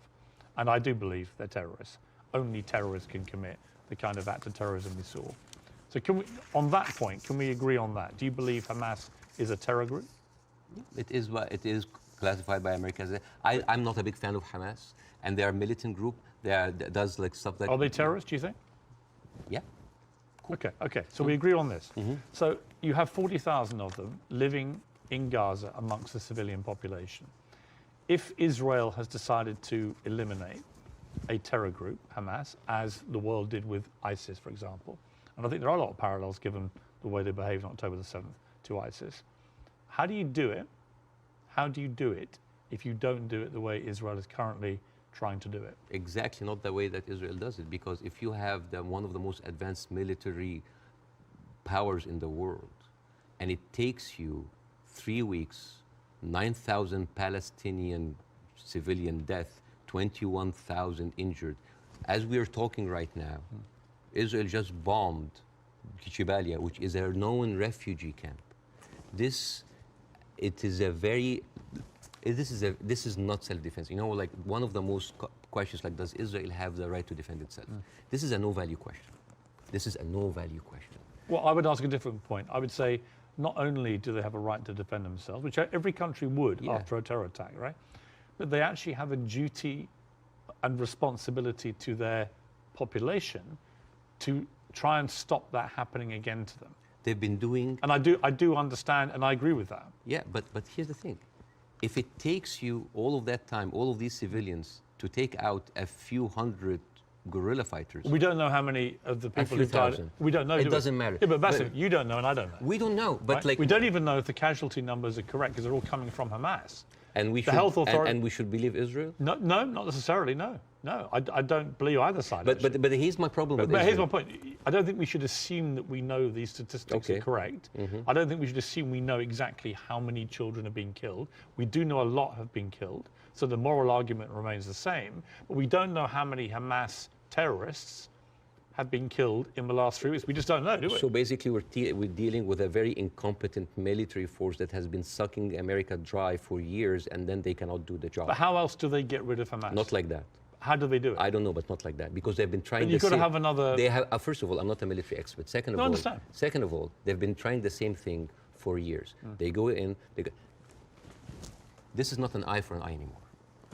This is an eye, a limb, a life, a house, a neighborhood, a whole population for an eye. They don't sit. I mean, your friend Ben Shapiro, that you particularly despise. Oh, I love Ben Shapiro. He's very smart. Oh, yeah, but you've been very critical of him, and that's fair enough. I'm sure he would be of you. But when I asked him about proportion, he said I don't care about a proportionate response. So let's kill civilians as Hamas did this, so we are going to get rid of Hamas. But it's not in his eyes. It wasn't eye for an eye, tooth for a tooth. It was this group of terrorists did this, and we are now going to rid the world of these terrorists. And this is very important to look at things in context. When you see how Israelis talk inside their community, there was a very famous post by Uriel Eritzol. He is the speechwriter of Netanyahu. He said, what is so horrific about understanding that the whole Palestinian people are our enemies? All of them are enemy combatants. We should kill them, kill their mother, destroy their homes, the homes that they raised those snakes, so no snakes will be raised in this house anymore. And this was reposted by Ali Chaket, which is the Minister of, wait for it, Justice. It's not about Hamas anymore. It is not about Hamas. They can tell you it's about Hamas, but it's not about Hamas. It is basically, they have said it many times, Piers. This is a way to kind of push them into Sinai. This is not about eradicating Hamas. This ship has sailed. I am sorry, but like anybody who still believes that this is about Hamas is stupid, because See, I don't agree with that. Really? No, because I think. But why they're? I tell you what I don't agree. There are like 100 people. I think any country that suffered the kind of terror attack that Israel suffered, with the kind of death toll that occurred that day, 1,500 plus people, grandmothers, kids, young women being raped, kidnapped, beheaded, it's been reported, and so on. Well, you can raise an eyebrow. I mean, they found a young woman's skull, right? Somehow, what about the babies that were beheaded? Well, there was a report, and you and I had this discussion on air. You falsely quoted me, and I wanted to clarify that with you in person. You thought I'd said that 40 babies had been beheaded. So what did you say? I never said that. What did you say? I said it's been reported that 40 babies were killed, some of whom had been beheaded. That's what I said. Yeah. Totally, so totally different. Yeah. There's a very different. Well, it is different. Yes. Do you accept it? English as a second language, so. But they're different things. Of course, yes. Between saying 40 babies have been beheaded and 40 babies have been reported to have been killed, including so some where are those who were beheaded. Babies? Well, apparently journalists are being shown utterly horrific footage. Okay, this comes to a very important question about credibility. Again, I'm not condoning what happened in October 7th, but I'm not a journalist, but as a journalist, wouldn't you take anything that an authority would say with a grain of thought? Yes. Especially if this authority have a long history of lying. And I'm just going to give a few examples. 1996, they bombed Kana. It's a refugee camp. They killed 106 people. And despite that they knew it's a refugee camp. They said, oh, maybe it's a one-time off. 2006, they bombed Kana again. 2014, they killed 2 teenagers at a checkpoint. They denied, as usual, but CNN was there. So they said, we have to say it. 2018, they killed a medic, a Palestinian medic, and they fabricated a video showing that it's someone else, that he was a human shield. And then I would say, Bassem, can I just finish Yeah, that? but I do want to respond. And then 2010, they killed Ahmed Oraikat, denied it, then said, it's okay, it's us. 2021, they bombed the media office in Hamas. It's not us, but no, I'm sorry. And then, 11th May 2022, Shireen Abu Akleh, a reporter, your colleague, she's Palestinian, American citizen, she was shot in the head. And they provided forensic evidence and even a doctor's video that it was not them, it was Islamic Jihad. How can I expect to believe this regime, especially if the president of Israel comes down with this ridiculous thing? Have you seen that? No. He said, okay.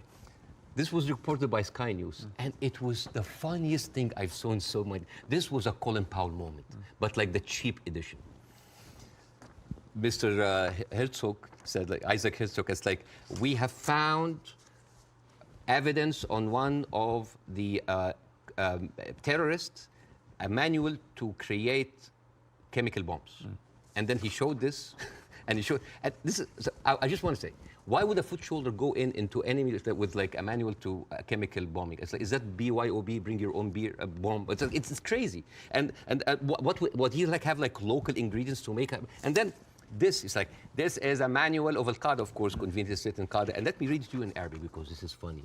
So, النشرة الدولية المعنية بالتطوير الذاتي والمعرفي للمجاهدين, which basically say, this is basically like a catalog for self-improvement for mujahideen. I didn't know that they have life coaches. So this, and you know what Sky News said? It's like, we cannot confirm or any of this, but we will show it anyway. So let me respond. This is like this is a lying government. So let me respond. I do think the Israeli government has lied. All the time. Right? I do think they've lied. I'm not going to dispute that. I do think they've been caught lying. I do think they've said things that turned out not to be true. I also think that 2 weeks ago, a hospital was bombed. Yes. And it was Who do you think did it? Well, I'm going to tell you what I think. Hamas immediately tell the world it was an Israeli airstrike and that 500 people were killed and that the hospital had been destroyed. And then as the next couple of days go by, the hospital is relatively undamaged. The car park was obliterated. Many fewer people than 500 were killed. How many people died? We don't know, because actually we're reliant on the Palestinian Health Authority, which is Hamas in Gaza, for the figures. So we don't know the number, but a lot fewer people died, it would appear, than the like 500. 100? We don't know. 50? Either way, it's appalling, but it may not have been anywhere near as appalling as was first said by Hamas. But here's the point. Most independent studies of what happened have concluded that it was almost certainly a militant stroke terror group inside Gaza, and they fired a rocket which landed in the hospital car park. In other words, it wasn't an Israeli airstrike. So I have an issue with that, because for 3 days before the attack, the priest and the patriarch of the hospital, because it's called the Baptist hospital, said that they have received multiple warning from Israel that they're going to hit the hospital. And then at the time of the hit of the hospital, one of the top aides of Netanyahu, he tweeted about like we hit the hospital, and then he deleted it, and then basically, like Israel gas-lighted the world. But Bassem, it was not Bassem, us. most It was not us. but that's why I said most independent. No, that's not true. New York Times actually like just published something to prove that it was shot from Israel, and the thing is, No, okay, they didn't though. Okay, numbers. They didn't. Numbers. Bassem, that's not true. Okay. The New York Times has not reported that it was Israel. No, they said They haven't. Okay. That's not true. Over 10 years, Hamas launched 35,000 rockets into Israel. And many failed. They killed 69 people. And 25% military, only part of them were civilians. So over 10 years of 35,000 rockets, they killed 69 people. But in one strike, you want to tell me that these glorified firecrackers caused that kind of damage? Yes, it looks like they did, yeah. Okay. Yeah.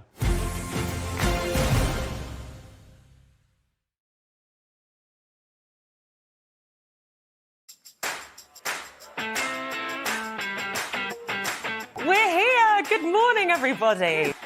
Hope you're well. Thanks for joining us. You're watching the Independent Republic of Mike Graham right here on Talk TV. Welcome to Friday Night with Nadine. Here on Primetime, we like to speak to the business people behind big moments. Good evening, I'm Piers Morgan, uncensored in New York City.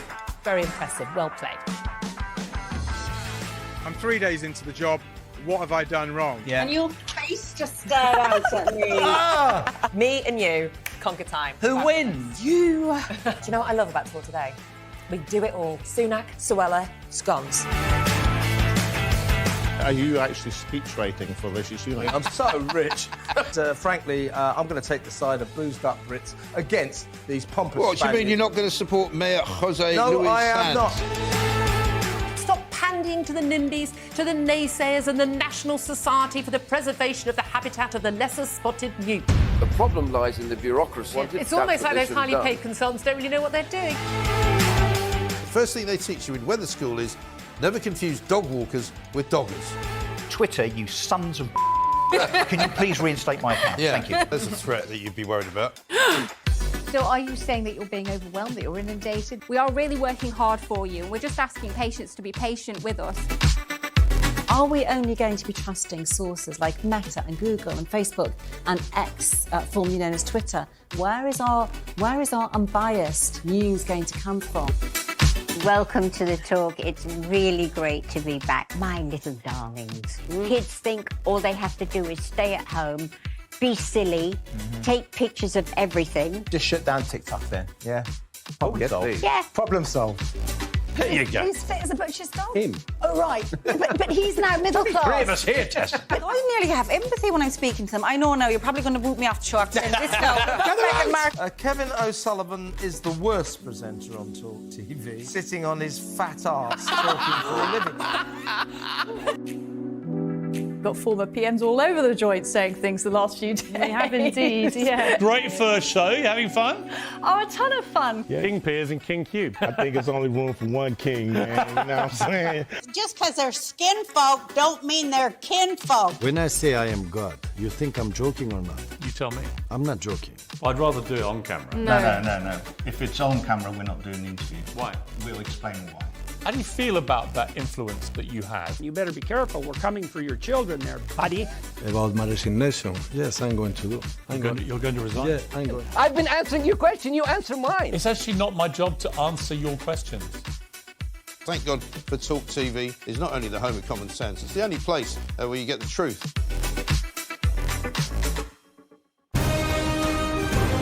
This is Talk TV.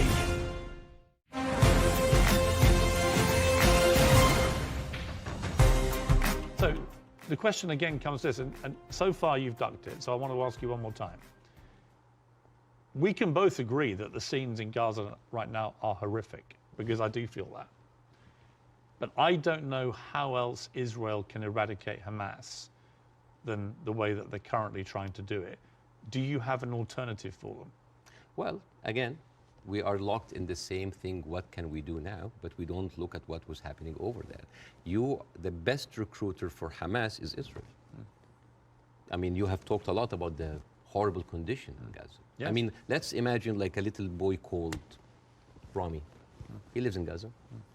You know, he have a horrible life, but like, you know, it's like, it's not that bad. I know he has a cousin in the West Bank. He's living a good life. He wake up in the morning and he found out that he was kidnapped by 3 settlers. He was burned alive by kerosene and he was forced to drink the kerosene. His name was Muhammad Abu Khudaira. That settlers did that to him in 2016. Said, all right, you know what, I'm just gonna leave.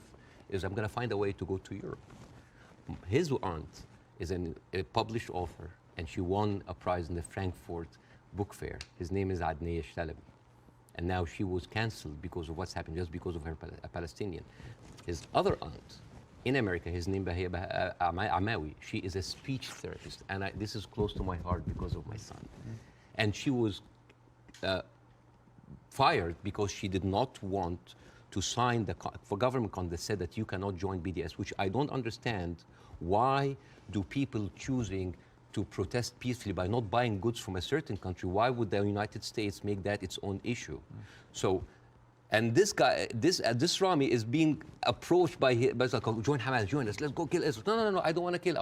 I'm going to live in Gaza. It's a life, but 97% of water is not good for human consumption. Half of the population are anemic. Even the is not being treated, and it goes into the shores of Israel. It's like, oh, those Palestinians. All of which is horrendous. It's horrible. Yeah. So, and then he wakes up in the morning. He doesn't think about killing Jews the first thing in the morning. He thinks about being there at 5 o'clock at the first 50 people in the line for bread, because if he doesn't, he will miss the food for his family. And he goes back, and he finds a message saying that we are going to bomb your house. He comes back, he loses his whole family. Now, tell me, what is a proportionate response for that? I don't know. I don't know. You cannot create terrorism and then you... I don't know. They have created this. I don't know is the answer. But Bassem, let me ask you this. Hamas will have known when they perpetrated what they did on October the 7th, what the scale of response was likely to be. How does that help the Palestinian people I don't know. that they are supposed to serve? I don't know. The wheels are already set in motion. But it doesn't, does it? I do not, you know, I feel sometimes that Hamas is with us in the room, that we are bringing Hamas. Who has the power in this equation? Who has the 4th largest and strongest military power? The whole idea about Israel, it's like, oh my God, the Arabs are going to destroy us. Look at the map. Hamas, well, hang on, hang on. Hamas's stated goal is the eradication of Israel and the Jewish people. Yes. They make no pretense about it. They've made no attempt, unlike the Nazis who try to cover up their crimes. Absolutely. They've made no attempt to try and deny what they brazenly boasted about it. Yes. They are proud of what they did.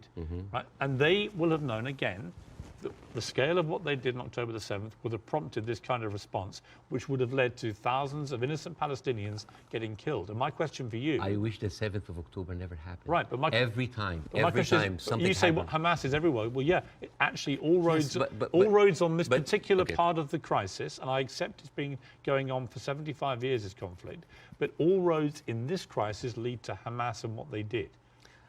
And not necessarily. Because all roads goes to the condition that created Hamas.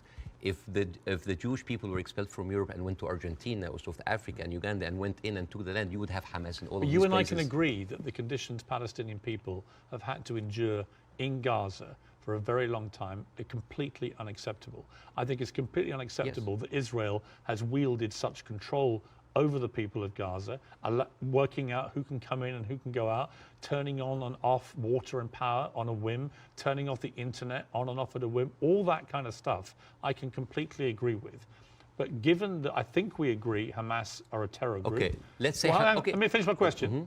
Given that we agree that Hamas is a terror organization who have a publicly stated position of annihilating not just Israel, but Jewish people, and as we saw on October the 7th, they mean it.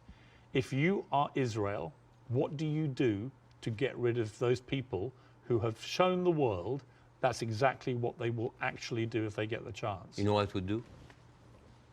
I would give the Palestinians what they deserve. Terrorism is a virus. Yes? It's a virus. I agree. If a patient with a flu came to you and you're a doctor, how can you treat that patient? How do you treat it as a doctor? How do you do? Well, you're the doctor. You give them nutrition, fluids, and rest. So the immunity of the body gets rid of the virus on its own.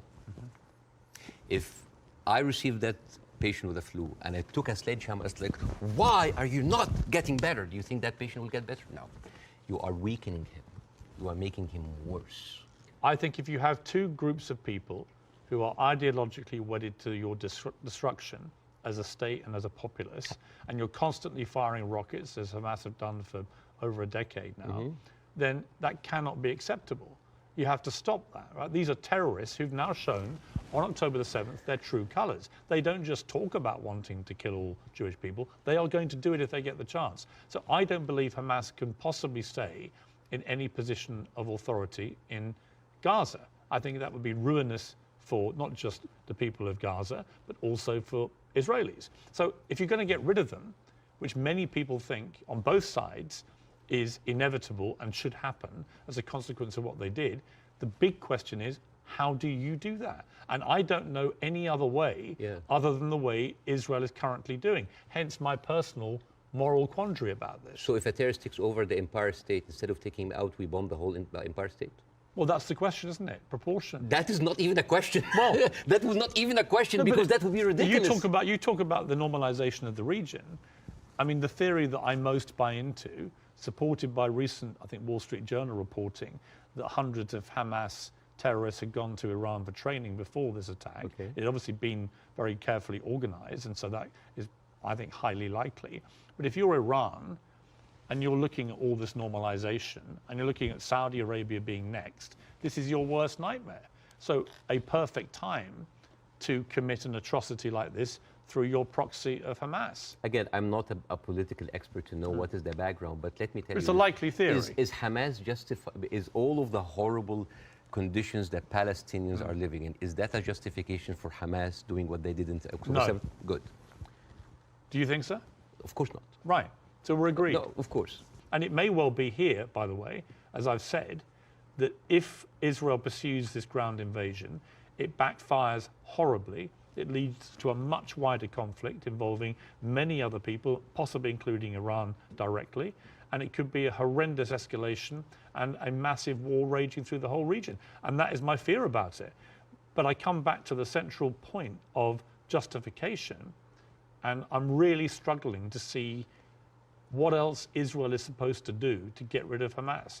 And if you've got an alternative, let's hear it. I do. Piers, this is never about Hamas. Believe me, it is never about Hamas. If somebody tells you who they are, listen. Israel has been telling the world all the time, they need to clear the Gaza Strip into Egypt. You think that's always been the plan? Always there. I mean, they have said it. They have said it many times. Why does Egypt take them? And do you think when Egypt takes them, do you think they go back? No, never. And then when they're done with Gaza, they will go back to the West Bank. They will kind of like build the settlements around them, and then until they push them into Jordan, because that is the plan. They have talked, not just Benjamin Netanyahu, everybody said like, there's no state, two states. It is one state, and it's for the Jewish I don't people. think he believes in a two-state solution. Nobody believes in a two-state solution.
Okay, let's move forward. Oh, yeah. Let's assume somehow we get to a place, possibly at the instigation of countries like Saudi Arabia and others getting directly involved, where you get to a place where Hamas are removed, and I don't quite see how that happens without enormous further bloodshed, but let's assume they get removed. Let's assume that Netanyahu is removed from office, which I think is highly likely just from the fury of his own people about what they see as the defensive and security failings, plus his attack on the Supreme Court already causing huge polarization. Let's assume we get new leadership in both places. Could there still be peace? Could there still be a two-state solution? No. It can never happen. No, because Israel have already shown it's not about Netanyahu.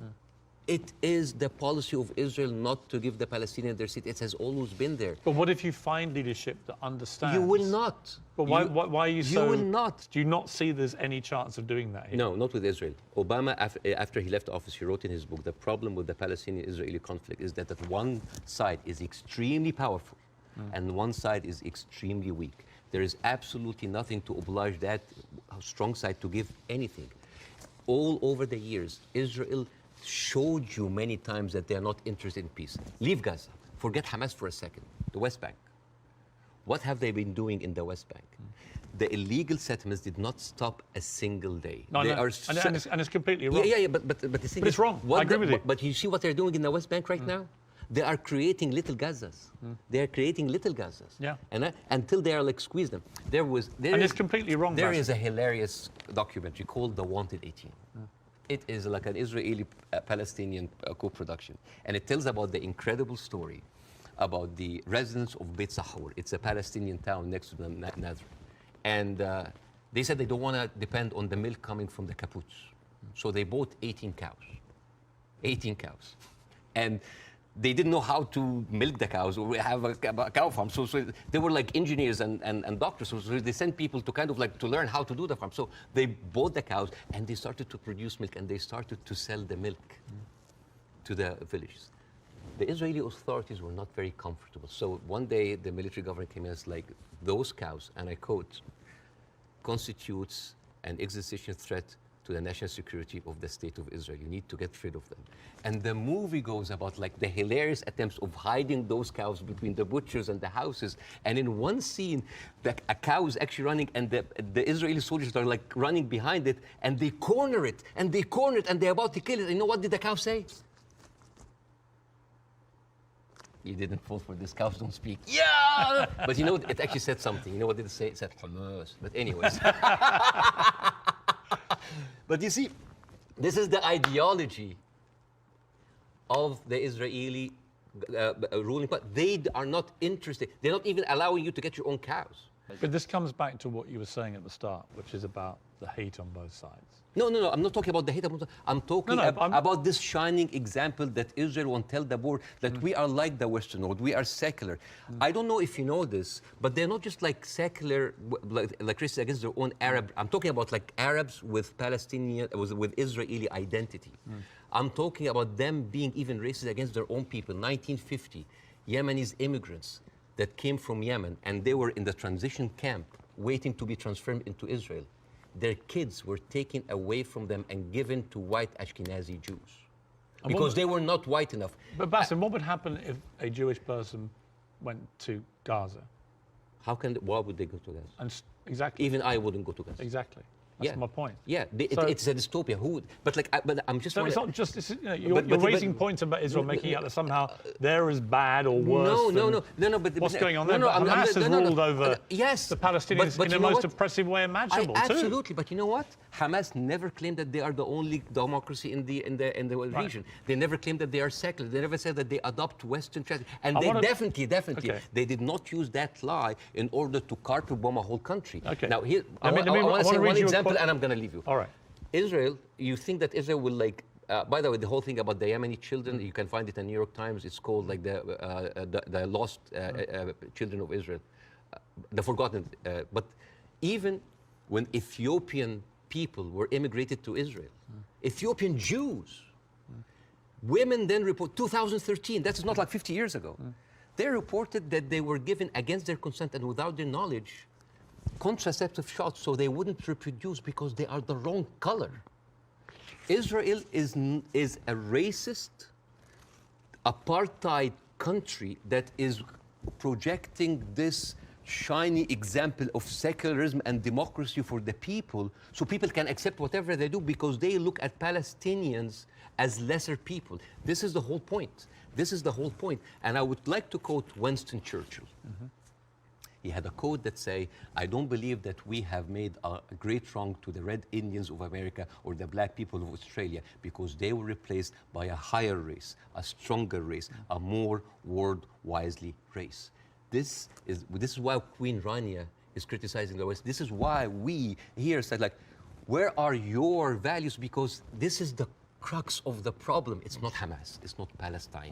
It is people looking at us as lesser human beings. Bassem, I don't dispute the characterization that a lot of the Israel administration look upon Palestinians as lesser people. Otherwise, they wouldn't. They even look at the Ethiopian Jews and Yemeni Jews like less. I wouldn't dispute that. I want to quote you to end this. No, why would you end this? Don't end this. We'll be talking for 2 hours. Why not? At some point, we're we have to having end an this. amazing time. We can do another interview. Well, this one goes big. I think this is a neat way to end it. He said, I actually believe there is a middle ground between everybody and they can meet. I direct my criticism for the extreme of each one of them. That was you, Bassem Youssef. I agree with that. But I don't share your view there can never be peace in this region. I think there can't be with the current leadership structures in both countries, or both places, but I definitely think you've got to be optimistic about peace. You just need to find people that can forge it. I hope so, but the reason, listen, I refused to come on your show when your producer first called me for the first interview because I was scared. I was afraid. For me, that was a career suicide. Because I'm talking. This is even important because you are someone who's always talked about like against cancel culture, about like talking, speaking your mind out, speaking your mind out. I left Egypt and I came to America, the land of the free, the home of the brave. But I didn't know that there was a fine print said that you cannot speak about Israel. I have issue with that. Israel is a foreign country. They're allies. Good. But you can speak about Israel. How many people lost their jobs? Even Bella Hadid. Bella Hadid, she Bella, by the way, Bella she hasn't lost her job. No, but she talked about death threats. She's talking about like being silenced. Sure. By the way, Bella Hadid she's Palestinian. And you know who else? Gigi Hadid, sisters. I love the Hadid. They are with us. Yeah. Anyway, so I know them both. They're very nice people. Yeah, but the thing is, if you are that high and you cannot speak about it, and it's not about. It's well, like, you can. You just have to. You can. I mean, I've spoken out about these issues, and you get shot at, not literally, but metaphorically, all day long on social media. But that shouldn't stop people from doing it. I'm just like wondering, as an American. You do? As an American, yeah. But like, I'm doing now because like the first interview went well. Right. I'm doing that because I want people to see that you can really speak up and not just get canceled, but get rewarded. My career is going fine. Yeah. It's great because I want people to have the courage. There should be no limits. I'm kind of like so confused as an American citizen why every American presidential candidate have to go and kiss the hand and bend the knees to AIPAC. This is a lobby that works for a foreign country interest. Why don't we have like a lobby for Saudi Arabia? At least they're giving us more money. You know the great thing? You can say that here. Yes. You couldn't say it in Egypt. That's why you're living here. Yes, but again, a lot of people feel the burn, the heat whenever they come But down. if I was an American, I'd be going, all right, Bassem, all right, we'll take the criticism because you can do that in this country. And I'm happy. When you criticize the government in your own country, yeah, they drove you out. Yes, and that's why I came to America, to play the white man's game, to actually to pass this acquired white privilege to my children. But the problem it's not just a country of white people. But here's the problem. And the white man's game, the game in America is not a white man's game. It's a game that actually has a democracy and believes in freedom of speech. But there are dog whistles everywhere. You're not going to be put in jail for this interview. Or I can lose my career and I can lose jobs, and you know that. You could in Egypt, you could. No, here you can. In Egypt, they arrested you. Here you can. And they threatened you, and you would have probably ended up in prison or dead. Here, a lot of people lost their jobs because they spoke up. It depends what they say. Of course, but again, if you're Kanye West and you spew anti-Semitic garbage, I'm not. You're going to lose. You're going to lose what you have. I will never adopt that kind of point of view. But the thing is, there is dog whistles everywhere. As I told you at the beginning, you cannot just say it's like anti-Semite. Like, I mean, now, how come that the Palestinian flag is outlawed? By the way, it's outlawed in Israel. If you raise the Palestinian, you go to jail. And now they're saying like the Palestinian flag is a pro-Hamas. No, it's not a pro-Hamas.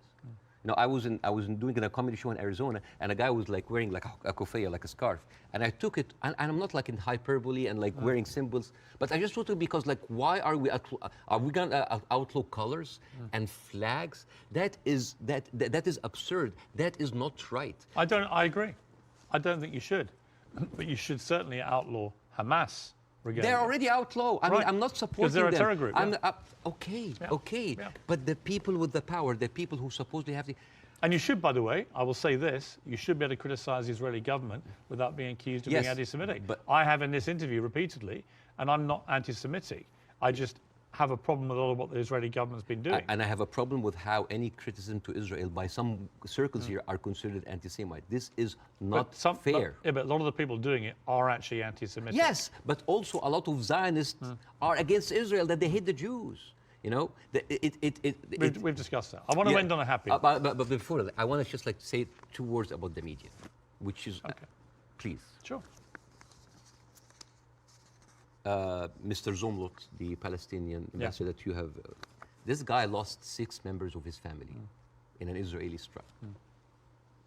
And when he went on like some British news thing, he sat down and the lady told him, it's like, we are very sorry for your personal fun. I'm sure you don't condemn the killing of Israeli civilians. What?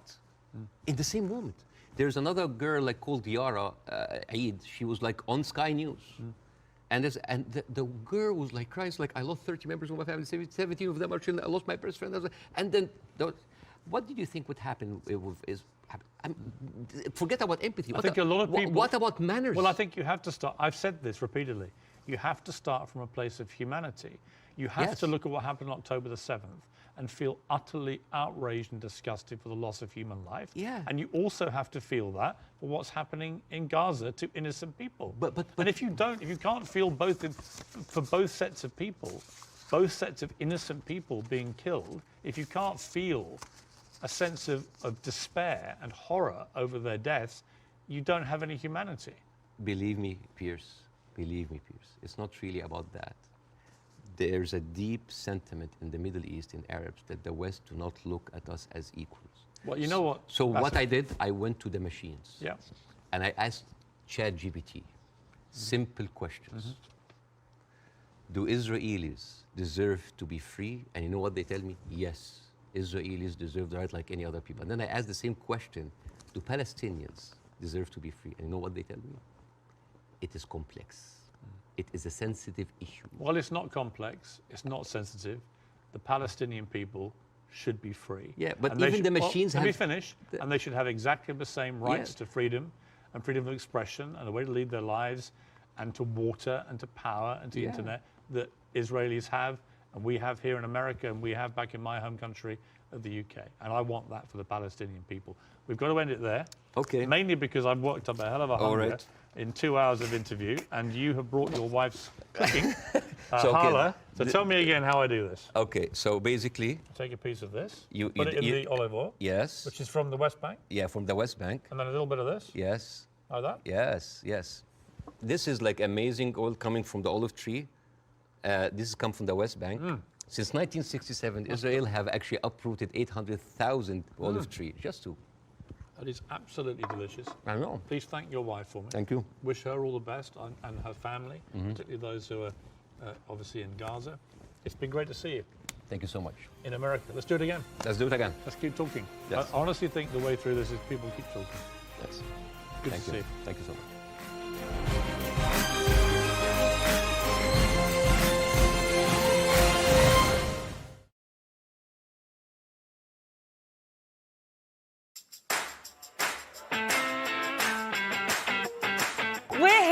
Good morning, everybody. Hope you're well. Thanks for joining us. You're watching the Independent Republic of Mike Graham right here on Talk TV. Welcome to Friday Night with Nadine. Here on Primetime, we like to speak to the business people behind big moments. Good evening, I'm Piers Morgan, uncensored in New York City. Very impressive. Well played. I'm 3 days into the job. What have I done wrong? And your face just stared out at me. Me and you conquer time. Who wins? You. Do you know what I love about Tour Today? We do it all. Sunak, Suella, scones. Are you actually speech writing for Rishi Sunak? I'm so rich. Frankly, I'm going to take the side of boozed up Brits against these pompous What do you mean Spaniards. you're not going to support Mayor Jose No, Luis I am Sanz? not. Stop pandying to the NIMBYs, to the naysayers and the National Society for the Preservation of the Habitat of the Lesser Spotted Newt. The problem lies in the bureaucracy. It's almost like those highly paid consultants don't really know what they're doing. The first thing they teach you in weather school is never confuse dog walkers with doggers. Twitter, you sons of Can you please reinstate my account? Yeah, Thank you. There's a threat that you'd be worried about. So are you saying that you're being overwhelmed, that you're inundated? We are really working